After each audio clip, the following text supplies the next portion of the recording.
Huzzah, dude! Hello everybody, welcome back to my YouTube channel.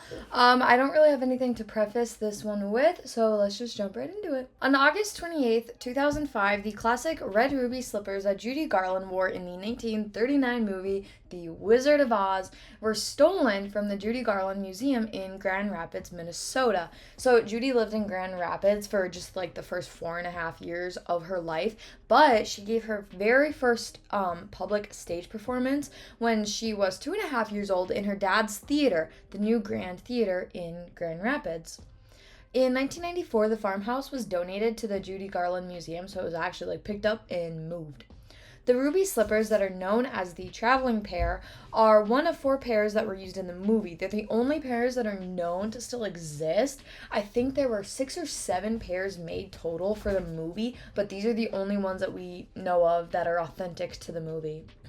At the time of the theft, the shoes were on loan to the Judy Garland Museum. The appraisal of the slippers came in at a staggering $3.5 million. A dozen years after they were taken, officials said that an individual contacted the company that insured the slippers in 2017 and said that he had information about the shoes and how they might be returned according to the authorities.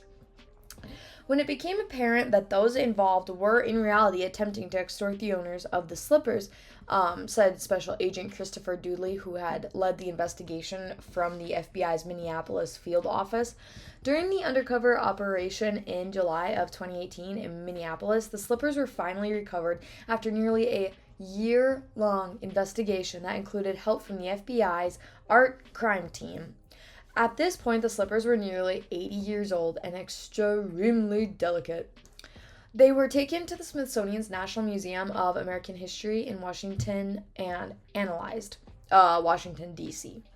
You guys probably already knew that. After they were thoroughly examined, it was concluded that they were consistent with the pair that was currently in the museum. The construction, materials, and wear all matched the shoes that they already had. The pair that was stolen were compared to a pair that were donated by an anonymous donor in 1979, and it turns out that the recovered shoes and the pair in the museum's collection are mismatched twins, according to officials. Okay, here's the thing. I went to DC before 2018, and I think it was like 2017, maybe even 2016 actually. Either way, I am like 90% certain that I saw the pair that were on display there at the time, which means that each shoe that was there in the museum had a missing pair in Minnesota. So, or a missing like brother or sister, I guess. So I, for the life of me, cannot find the photo that I took of the ruby slippers because I am like so sure that we saw them there because it was like a big deal. I've never seen The Wizard of Oz. I mean, like, I get the gist and I've seen a lot of parts of it, so I've pretty much seen the entire thing, but I've never sat down and watched it from like start to finish. But I was just like so mad that I've switched phones a few times since 2017 or whatever. So I cannot find the photo of the slippers that I took, which really, really sucks because it would have been nice to include my own photo for once. But anyway, so I just thought that was crazy. According to lawandcrime.com, Smithsonian curator Ryan Lintelman, who specializes in American film history, said there were probably 6 or more pairs of slippers that were made for the movie, like I said earlier. It was common that you would create multiple copies of costumes and props, he said, which I've heard that before too. And it makes sense because, like, I don't know, what if you're eating a sandwich and you spill mustard on like a shirt or something? You need a backup. Lintelman said that the Smithsonian's ruby slippers are among the most requested objects by visitors to the museum.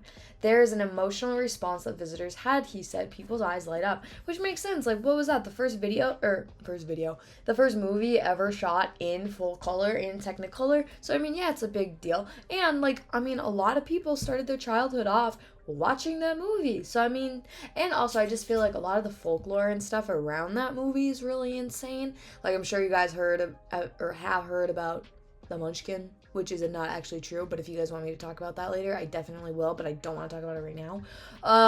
Also that, like, they used asbestos for the snow, and now we know that's, like, extremely harmful to your health.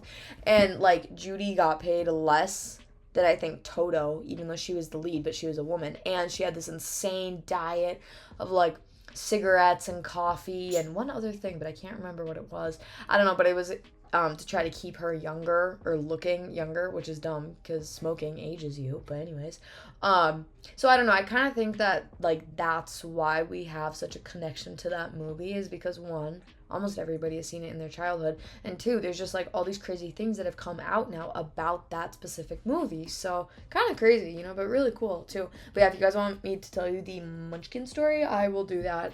Just not in this video.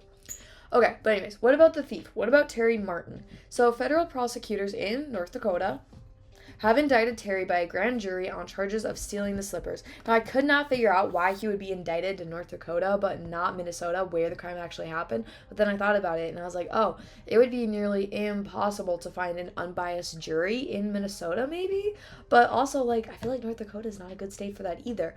Plus, Grand Rapids is, like, in the middle of Minnesota. It's, like, not super duper close to North Dakota. It's not like Moorhead and Fargo. They're like literally like right next to each other, and then the border is between them. So it's like if you go to Fargo, you're pretty much like in Moorhead. You're basically in Minnesota. Like it's not like that at all. So I was like, I can't understand why they indicted him to North Dakota. I tried Googling it. I can't figure it out. So if any of you guys know, definitely comment down below. Like I said though, all I can think is that in North Dakota, maybe they were able to find a more unbiased jury to make this a fair trial. I don't know. His official charge is just one count of theft of a major artwork. Terry is now 76 years old, and he lived only 12 miles from the Judy Garland Museum, which I guess kind of like hiding in plain sight. When the Associated Press reached out to him for comment, he said, "I gotta go on trial. I don't want to talk to you." Fair enough. Even though he lived so close to the museum, none of the workers knew him. Terry, who was like roughly 58 years old at the time of the theft, had climbed through a window of the museum and broke the display case open and made off with the shoes. Apparently, the museum staff were a little bit speechless that someone had finally been charged for the theft nearly 2 decades later. At one point, law enforcement had offered $250,000 as a reward for the slippers to be returned.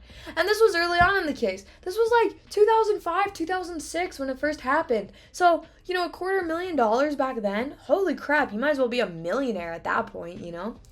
In 2015, an anonymous donor from Arizona offered $1 million, which is crazy. Like, bro, why didn't you just take it then? Because, like, what's the point of trying to turn them in now? I mean, of course, I'm sure their value has gone up. Like, I believe at the initial, no, I think it was earlier on in 2005, the shoes were appraised for $1 million, and then, like, after they were stolen, they were reappraised at $3.5 million, so they definitely went up in value, but I'm just like, bro, you could have gotten a cool $1 million, like, what the heck?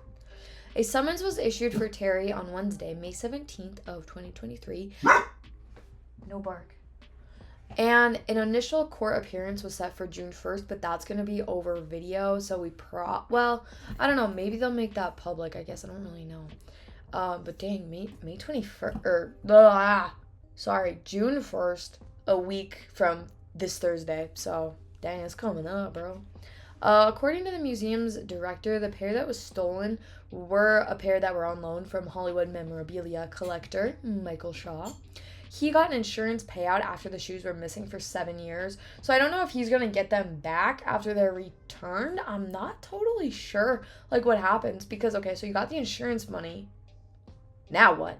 Like, do you still own them? Or was that money kind of like, okay, now the government owns them, or the insurance agency owns them? I don't really know. I can't understand that. The museum staff hopes that they'll be returned to the Grand Rapids Museum after the end of the legal case. That would be cool, but honestly, I'd kind of be like, no.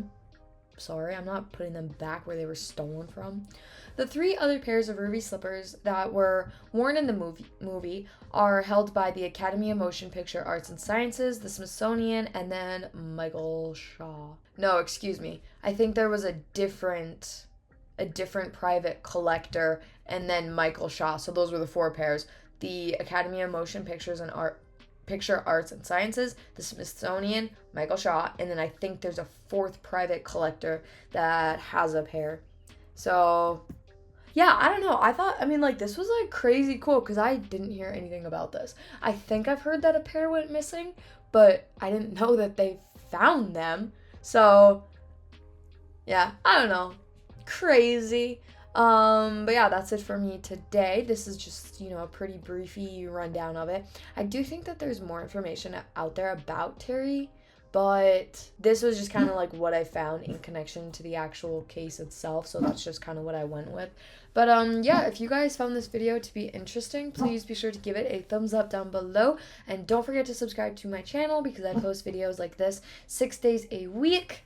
But if you don't subscribe, but anyways, yeah, I post videos like this 6 days a week, and if you don't subscribe, honestly, that's totally chill. Thanks for watching this video. But for those of you that will be back, tomorrow I will be talking about O'Neal Ron Morris, which is a crazy story. It's kind of short, but it's crazy, and you definitely have to tune in to that one. It's really good. So, I'll see you guys tomorrow.